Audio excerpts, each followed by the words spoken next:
Next up, the Remo TA-5210. And yeah, I know I kind of gave them a bit of a bad rap in my previous video, but you know, honestly, that was because when we were carrying them like 20 years ago and recommending them to a lot of our beginner students, then suddenly the quality went down and we reached out to Remo and said, hey, what's going on? And they didn't change them. So, you know, like 5 years later, we stopped carrying them in the store, but I was so disappointed and I really, really wanted to be able to recommend them. So I decided, yeah, go ahead and order some and see what you find out. And guess what? I really like them. Yay!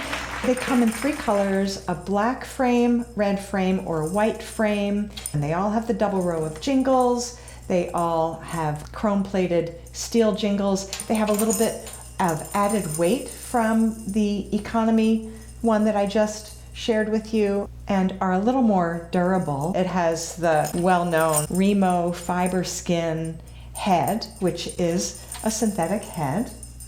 And what I found is each one had a slightly different voice. So I'll demonstrate that for you. Try to hold them all. And this is something that you can do as well. And in fact, I kind of suggest, if you can, ordering 3 of the same drum so that you can test them. Because, you know, manufacturing is not an exact science.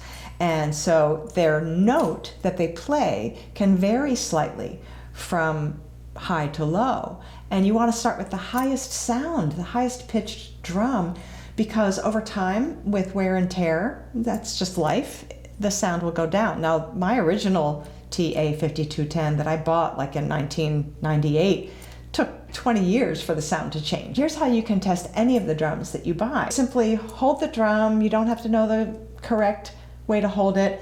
And with your 4 fingers, hit the head of the drum near the edge and let your fingers bounce.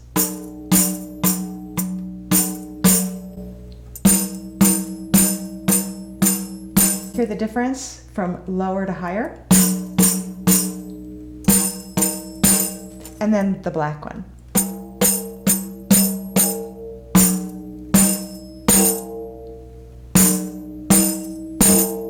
From lower to medium to high. They're all within a perfect range, but it's something that you might want to try. And then you can either return the 2 drums that you're not keeping because you have free returns, or you can keep them to share with your children, or when friends come over, then you can say, hey, look at this cool thing I can do. Can I show you how I can do it? And then they have a drum and you have somebody to play with. So it's your choice, but this is just a suggestion. It's certainly not necessary. And the reason why I'm even suggesting this is because you could replicate your experience of going into a music store and getting your hands on as many drums as possible, playing them, you know, trying them out and getting some advice and then bringing one home. And not all of us have access to drums like this. So bring them to your home, try them out. You have this video to help you. I'm so happy that I can recommend these to you. So why don't I play one for you?